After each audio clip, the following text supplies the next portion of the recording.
Hello, peoples, and welcome back to another episode of Esoterica Cinema, the podcast where we take films from the cinematic multiverse and discuss the hell out of them. I am your host for the day, Ryan Siebold, coming at you with another I Got Five on It 5-minute mini review, keeping you nice and warm at night while we prep Season 3. Today's film shows us what a dystopian three-way might look like and asks the question, are you a replicant or replicant? That's right, we're talking about 2017's Blade Runner 2049.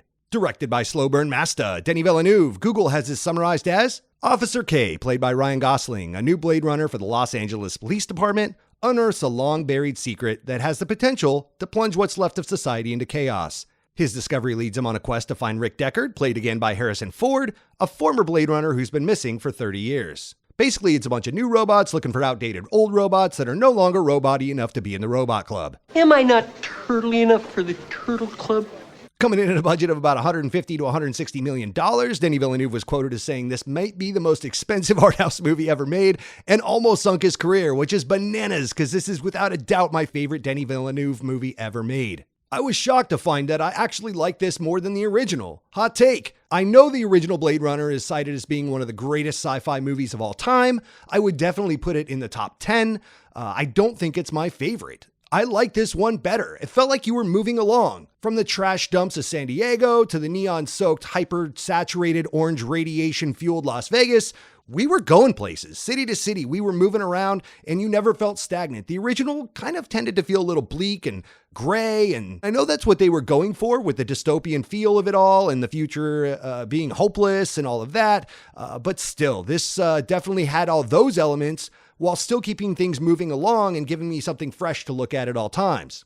This was an odd one. It was definitely the biggest and smallest film I've seen in a while. The cinematography by Roger Deakins and production design by Dennis Gassner fleshed out these larger-than-life landscapes. Roger Deakins won his first Best Cinematography Award for this film after being nominated a total of 13 times prior, and I'll say, give the man 3 Oscars for this film. It was that good. The production design of Dennis Gassner as well fleshed out these big, huge landscapes and cities to make them feel lived in and worn down, but at the same time so bright and vibrant with these synthwave, neon-soaked vibes. But at the same time, rarely are there more than 3 characters on screen at any given moment. That really played up on the loneliness and isolation of the human condition, amped up what dystopia feels like, but at the same time let these cities and landscapes really act as a character all their own in the film. And because there's only 2 or 3 characters on screen at any given moment, this whole movie played out kind of like a Raymond Chandler detective story. It was almost more of a whodunit as Officer K went from city to city, character to character, asking him questions, finding out clues, which led him to the next location, etc., etc.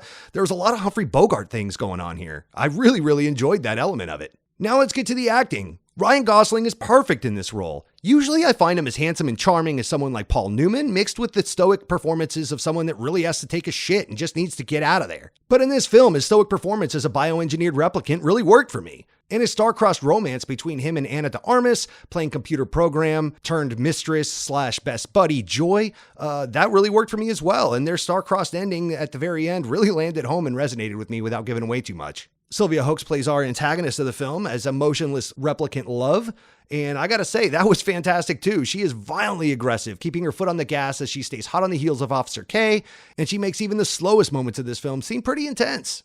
Now, I'm a little torn on Harrison Ford's performances anymore. It always seems like he's kind of an older curmudgeon that would rather be on his farm in Wyoming. In this film, it just kind of fit. It kind of seems like this whole film was written around that exact fact as he plays an aging Rick Deckard who's been hiding out for 30 years and just wants to be left alone. I wish there was a little more Harrison Ford, Ryan Gosling in this film. That's a sentence I never thought I'd say out loud, but their dynamic was done very well. Gosling's Officer K shows up about halfway through, meets Deckard, and has to convince him to go back and confront his past to solve this whole unraveling story. You also have appearances by Jared Leto, Robin Wright. Even Edward James Olmos shows up for a little bit. But I'll tell you, a lot of these characters don't even share any screen time. It's a very small film played against a very large landscape and story. It was a very weird thing to watch, but it really worked. My 3 adjectives are synthwave. From the opening scene of the solar farm that Dave Bautista lives on, to the hideout of Neander Wallace, played by Jared Leto, the neon-soaked streets of Los Angeles, and the orange radiation-filled Las Vegas, this movie just keeps getting bigger and brighter and better, and it was a feast for the eyes. My eyes were bleeding by the end of it. I love this movie. Next up is Whodunit. Like I said before, this plays out like a Humphrey Bogart-style detective story. Not what I was expecting at all, and yet I really enjoyed it. I thought the small, intimate whodunit side of things, played against these larger-than-life landscapes, was the best way you could do this. And it just kept me interested, and I couldn't wait to see more until the movie was over and the credits were rolling, and I was bummed out. By the way, this is a very, very long movie, so for me to say that is saying something. Also, Bonfire. This is a slow burn like Denis Villeneuve has always made. From Arrival to Sicario to Dune, this movie, all his movies seem like they're just kind of slow burns that burn for a long time and end up raging at points and simmering down.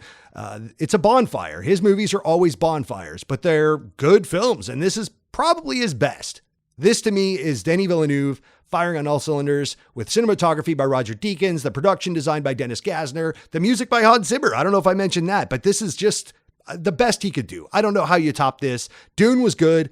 This was better. My grade rating for this film is a solid A. This is a great movie. I am shocked it took me so long to watch this. Super bummed out. If you're out there listening to this mini review thinking to yourself, I should probably watch that, the answer is yes. Go out and watch it tonight.